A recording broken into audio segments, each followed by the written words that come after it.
Hey Ren, I want to become an internet influencer. You idiot! Do you want to sell your soul? Don't you know? These people are grifters who are lying to everybody. Well, yeah, but they're making a lot of money. Wow.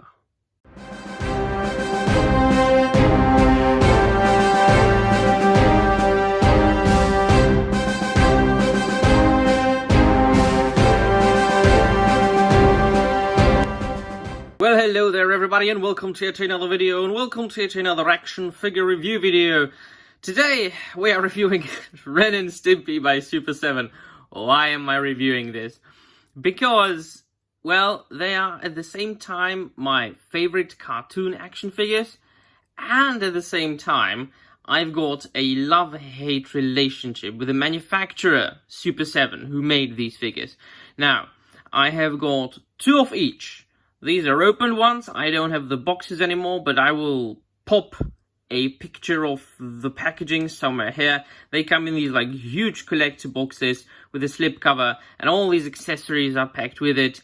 And I'm not opening or showing you my boxed versions because they are stored away. It's just me. I do that. I keep some in mint in box and some I open to display. So why are these my favorite cartoon action figures? Because they are so mental. Man, listen, I didn't grow up watching Ren and Stimpy. They didn't air it in the Czech Republic where I live, but I got to know it later in life, in my late 20s, and it's one of the most mental, psychotic, awesome, fantastic, almost perfect cartoons ever created by a man. It's so surreal. I love absurd humor. I love surreal humor. It's just something that's very much my cup of tea. And there haven't been many Ren and Stimpy action figures. There were some in the past, but those are very expensive right now on the second-hand market. And so I was very excited when Super7 announced these, and I have said that multiple times in my videos that Super7 are very good at making cartoon action figures. So if you're getting these, or if you decide to get the homages to the Teenage Mutant Ninja Turtles action figures that homage the 1980s toys, you can't do any wrong. Or if you get the Thundercats, you know, or whatever is connected with some sort of cartoon. But as soon as you decide to get something quote-unquote realistic, like the Star Trek action figures they made recently, it's just a disaster. And very often there are quality control issues, and they tend to be overpriced, these figures, for what they are. Because these are just... what is that? It's just a piece of plastic, right? I mean, this Stimpy. You idiot! This Stimpy, I mean... And I've got the greatest issue with Ren. I'm going to talk about that later. This Stimpy is absolutely brilliant. Now, they are more of a display pieces. They don't... I mean, for you, he's got a butt crack. I mean, for those of you who are over extremely into articulation... Not really for you. I'm not into articulation. I don't care. I just display these things. So it's got like a ball joint at the arms, and it can swivel at the hands, and it's got like semi-swivel at the... well, it can pivot as well at the feet, and the legs just do this, right? So you can like more or less pose Stimpy, but Stimpy is fantastic at that he actually comes with a sort of stand. This is his like litter box, and there you see the footprints. So you just put it here and you adjust Stimpy that way, and it kind of bloody holds Stimpy more or less good. So this is the issue that I wanted to talk about that I have with these, and mainly with Ren. They are very top heavy, and they are very hard to make them stand.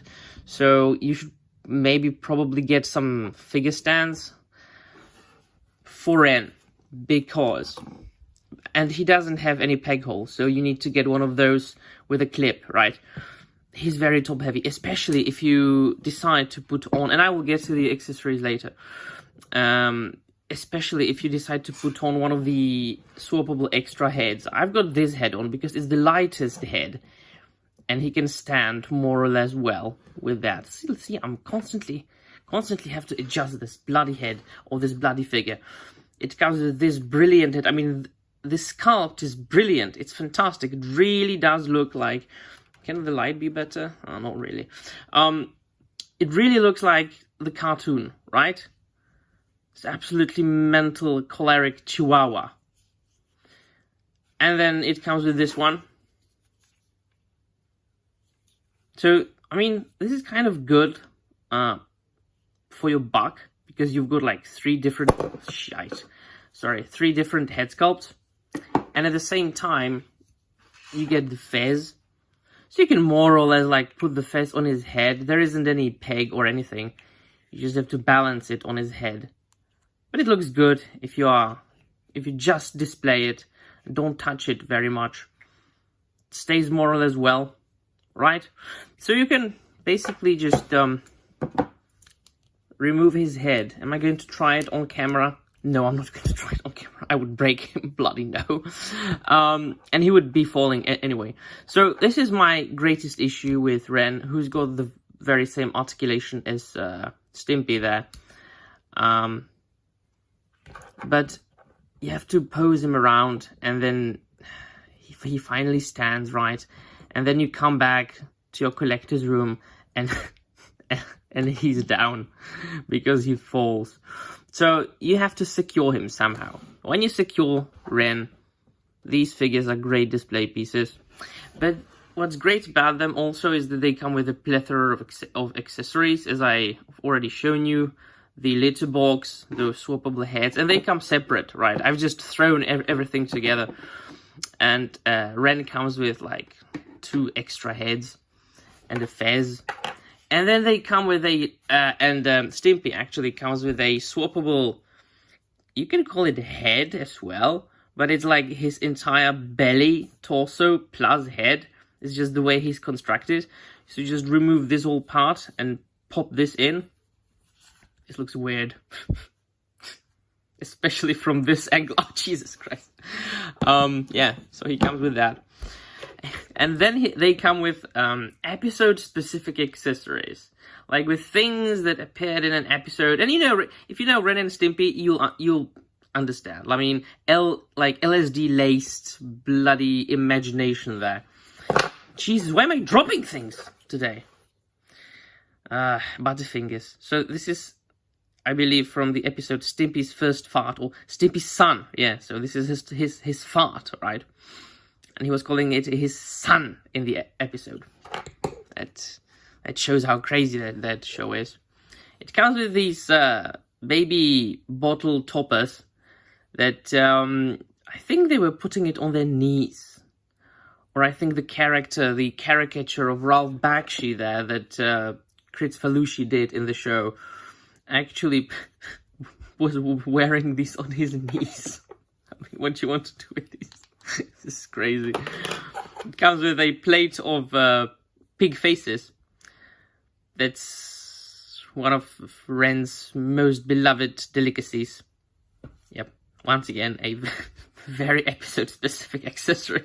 Is a mental. This is making me laugh. It comes with a fish skeleton.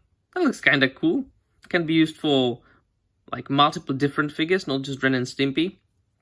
This is one of the more universal accessories there. This is a booger. Yes, a booger. Because Stimpy was collecting them under a chair or something. Do you remember that episode with Sven Hoek, Ren's cousin? Yeah. So they were actually competing with Stimpy and who's the biggest idiot. And Stimpy was showing him his collection of boogers. Such a good show. And the last one I've got to show you is Stimpy's gritty kitty litter. It's from the episode when he became famous. And the face of the gritty kitty litter brand of cat litter. Have you seen the more insane pair of action figures and accessories? I'm sure you have, but this is pretty insane. Yeah, so these are great display pieces, like mainly for people who are fans of Ren and Stimpy. I can't imagine anybody else wanting to display this mayhem on their shelves. But that's what I appreciate, right? I'm all about something that's extraordinary, something that's new, something that's different. Not your millionth Darth Vader from the Black Series or your 30 billionth Batman from McFarlane. It's just something that not everybody has. Yeah, so if you get a chance to get your hands on these on sale, and if you are a fan of Ren and Stimpy, these are 100% worth it. Right, so let me know in the comments down below what you think, and that'll be all. Thank you very much for watching, and I'm out of here.